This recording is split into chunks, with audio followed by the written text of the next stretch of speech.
김정은, 더는 최고 존엄 아니다. 노동신문 김정은 호칭, 삭제. 북한이 지난 1월 8차 당대회를 통해 김정은 노동당 총비서 바로 아래 직책인 제1비서 자리를 신설한 것으로 전해졌다. 총비서 아래 비서 직책 중에서도 제1비서를 세운 것은 공식적으로 2인자 자리를 인정한 것으로 해석할 수 있지만, 최근까지 노동신문 등 북한 매체에 해당 직책의 인물은 등장하지 않았다. 1일 대북 소식통에 따르면 북한은 당 8차 당대회에서 조선노동당 규약, 당규약을 개정하고 제3장당의 중앙조직 중 제26항에서 당중앙위원회 전원회의는 제1비서, 비서를 선거한다는 문구를 추가했다. 북한은 최근까지 제1비서와 관련한 내용을 공개하지 않아 어떤 인물이 해당 자리를 차지했는지에 대한 다양한 추측이 나오고 있다. 일각에선 정치국 상무위원 중 김 총비서의 최측근 조용원 비서가 맡았을 가능성도 제기되고 있다. 다만 제1비서는 김 총비서가 2012-2016년까지 사용한 직함으로 북한 내에서 큰 상징성을 갖기 때문에 직책만 신설하고 특정인을 임명하지 않았을 가능성도 배제할 수 없다. 유동열 자유민주연구원장은 당대회 이후 북한 매체에 제1비서 직책이 등장하지 않은 것을 고려해 이 인자 판단에 대해서는 신중해야 한다고 분석했다. 정보당국 또한 예의주시하고 있다. 정부 관계자는 제1비서를 누가 맡았는지 북한 공식 매체에 등장하지 않았고, 해당 직책의 위상에 대해서 다양한 가능성을 두고 분석하고 있다고 말했다. 북한은 또한 당규약 전반을 개정하며 김정일 시대의 핵심 키워드였던 성군정치라는 표현도 삭제한 것으로 알려졌다. 김정은 시대 들어 군보다 당의 지위를 앞세운 국정운영 지침을 당규약에도 반영한 것으로 풀이된다.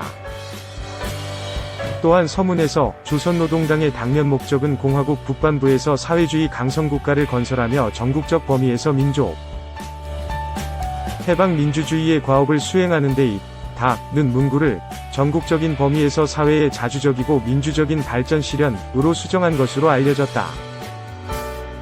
대신 북한은 강력한 국방력에 위거해 조선반도의 영원한 평화적 안정을 보장하고 주고 통일의 역사적 위협을 앞당기려는 당의 확고한 입장이라는 내용을 추가했다. 2. 노동신문서 김정은 이름 없이 직함만 긴 수식어도 생략돼.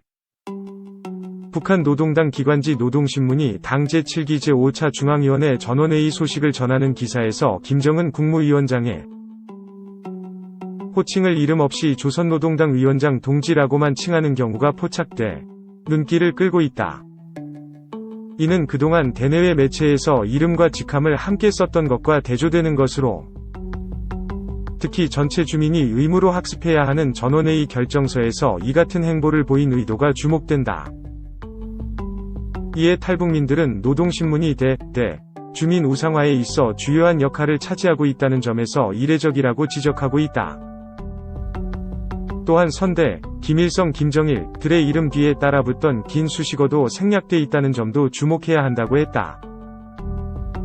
한 고위 탈북민은 6일 데일리 NK에 지금까지 최고 존엄을 운운하던 북한 입장과는 거리가 있다고 할 수 있다면서도 정상국가로 나아가겠다는 북한이 국제화 추세에 맞는 모습을 먼저 보여주겠다는 의도로도 해석해 볼 수 있을 것이라고 말했다. 다만 일각에서는 직함 난무에 오히려 우상화 역효과가 일어나고 있다고 판단한 당국이 간결화를 통해 이를 방지하려는 의도도 내포되어 있는 것 아니냐는 지적도 나온다. 이와 관련 김 위원장은 등장 이전에는 청년대장으로, 등장 후 경애하는 원수님, 최고영도자, 인민의 어버이, 최고존엄으로 불렸다. 또한 최근엔 군 직함으로 기존 최고사령관에다가 무력 최고사령관으로 변경을 시도했다. 2015년 입국한 다른 탈북민, 평양 출신은 김정은이 선대의 반열에 올라섰다는 모습을 보여주고 싶어 이러한 호칭을 많이 만들었지만 주민들 입장에서는 혼란만 가중된 게 사실이라면서 김정은 위원장을 대표하는 호칭을 구축하는 게 선전선동부 입장에서는 중요한 과제일 것이라고 지적했다. 한편 북한 노동신문에서 김정은 국무위원장 이름 없이 호칭만 언급한 기사는 지난해 4월부터 현재까지 10여 개로 확인된다.